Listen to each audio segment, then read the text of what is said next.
animal facts that are actually myths. Bulls and red. Bulls go crazy when they see red. Everyone knows it. Walk into a bull ring, wave a red cape, and the bull charges straight at it, enraged by the color. Except, here's the twist. Bulls can't see red at all. Cattle are red-green colorblind, which means that fiery cape might as well be gray to them. So what's actually setting them off? Movement. The matador snapping that cape back and forth is what triggers the charge, not the shade. Bullfighters could swap it for bright yellow or pale blue and get the exact same reaction. The color is purely for the audience, and historically, it also hid bloodstains well. The bull was never angry at a color, it was reacting to a fast-moving object invading its space, the same way it would charge at anything flapping aggressively in its face. Goldfish memory. Goldfish have a 3-second memory. This one gets repeated as an insult to people who forget things constantly. You've got the memory of a goldfish. But goldfish actually remember things for months, not seconds. Researchers have trained them to navigate mazes, push small levers for food, and even recognize the specific person who feeds them over other humans in the room. Some studies show they can associate particular sounds with mealtime and respond accordingly weeks later. So why does the myth exist? Probably because people watched bored goldfish swimming in tiny round bowls with nothing to do and assumed the fish simply forgot where it had just been. Give a goldfish more space and some mental stimulation, and it turns out to be a surprisingly sharp little creature with a memory that puts the myth to shame. Ostrich sand. Ostriches bury their heads in the sand when they're scared. This image is everywhere, used as a metaphor for someone avoiding their problems. But ostriches doing this in real life would be a death sentence, since they'd suffocate almost instantly. What actually happens is far less dramatic.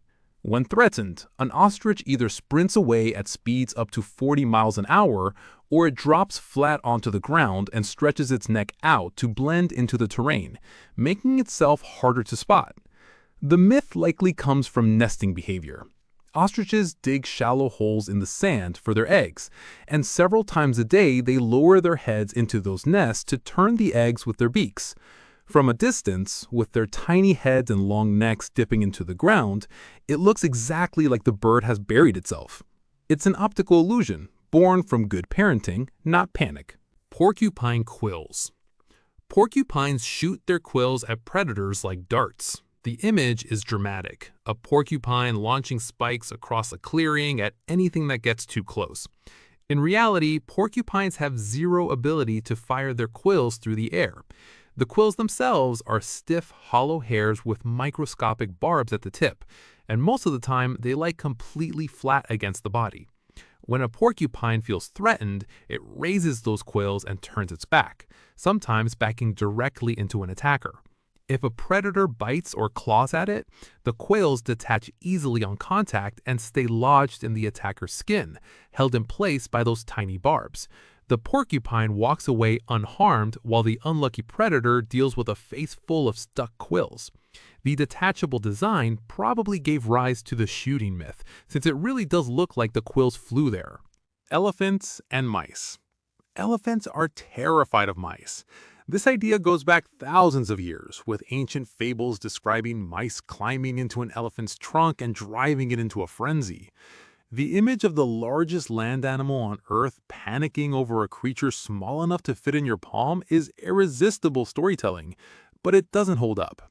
When researchers actually tested this on the show Mythbusters, hiding a mouse near elephants and releasing it, the elephants showed no dramatic fear response at all. What does happen is more mundane.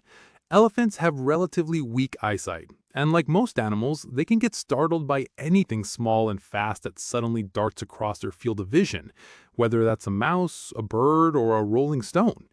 It's a generic startle reaction, not a specific phobia. The myth likely persisted because it made for a great visual joke about size and power, not because it reflects actual elephant behavior. Blind bats. Bats are completely blind.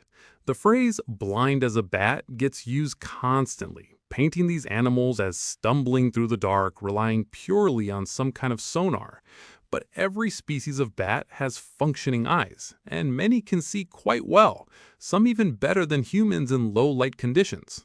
What's true is that many bats rely heavily on echolocation, sending out high-frequency sound waves and listening for echoes to map their surroundings and hunt insects in total darkness.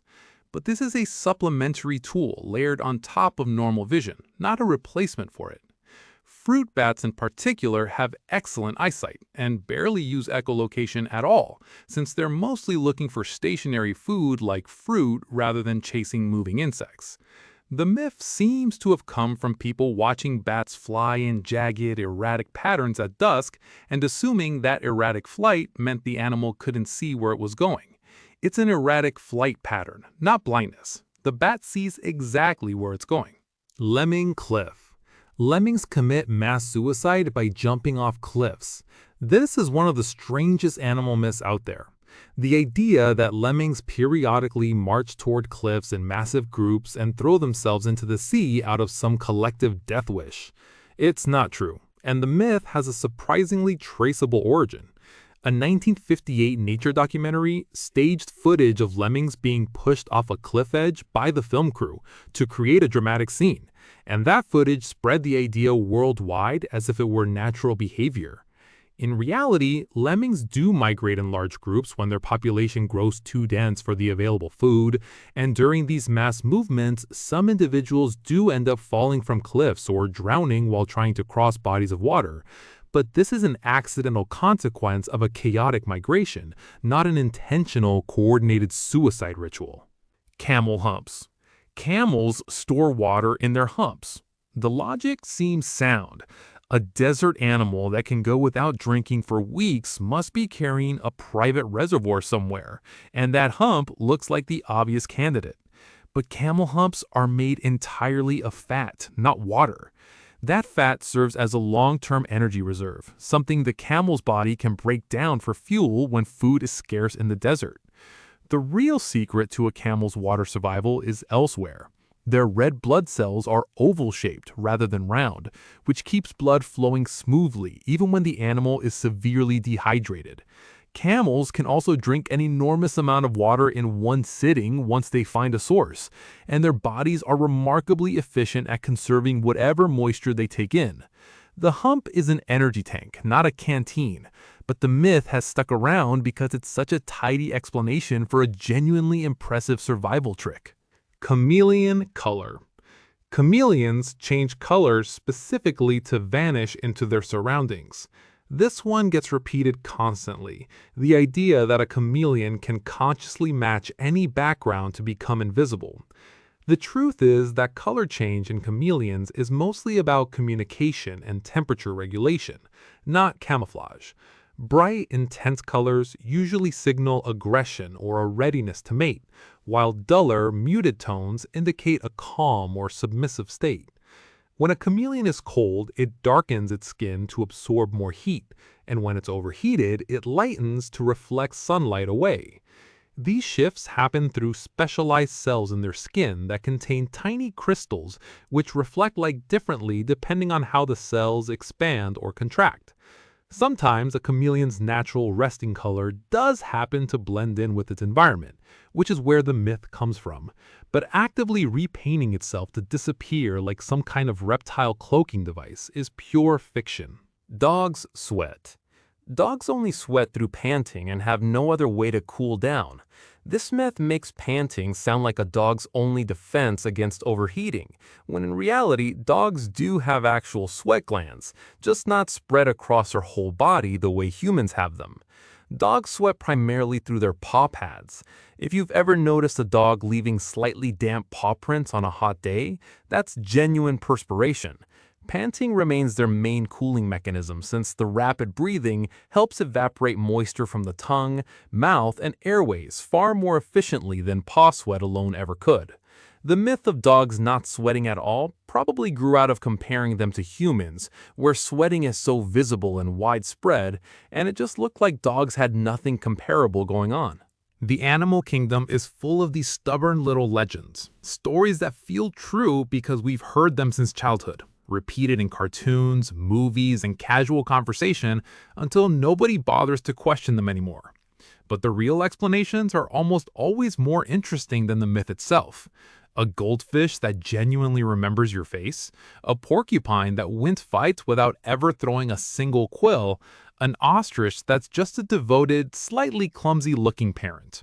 Nature doesn't need exaggeration to be impressive. It just needs someone willing to look a little closer.